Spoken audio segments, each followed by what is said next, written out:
One night, Henry and Gordon were alone with James.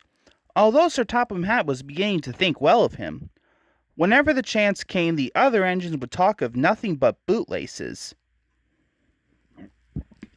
They would tease. James tried to get back by talking about Henry, who got shut up in a tunnel, and Gordon, who got stuck on a hill, but they wouldn't listen.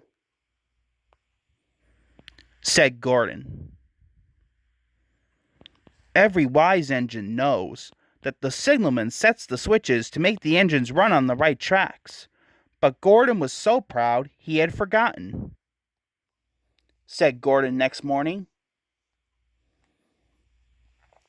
James went to get Gordon's coaches.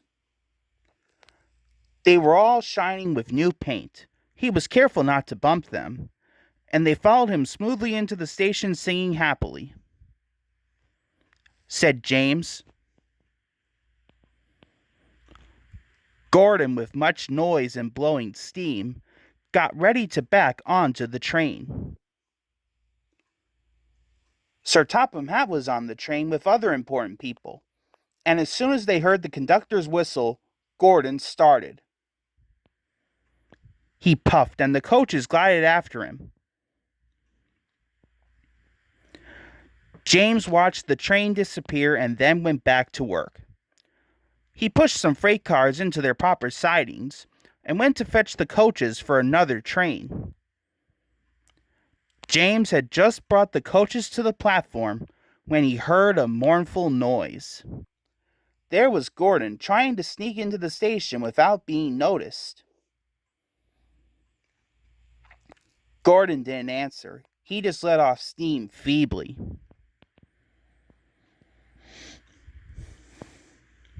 Said James. All the passengers were shouting at the ticket window. Sir Topham Hatt climbed onto a cart and blew the conductor's whistle so loudly that they all stopped to look at him. Then he promised them a new train at once. So James was coupled on and everyone got in. Said Sir Topham Hatt. Puffed James. Sang the coaches. Puffed James.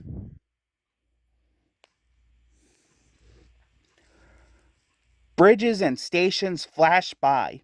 The passengers cheered, and they soon reached the station. Everyone said thank you to James, and Sir Topham Hatt was very impressed. Answered James. Next day, when James came by, Gordon was pushing freight cars. He said, and he gave his cars a bump. James and Gordon are now good friends. James sometimes takes the express to give Gordon a rest. Gordon never talks about bootlaces, and they're both quite agreed on the subject of freight cars.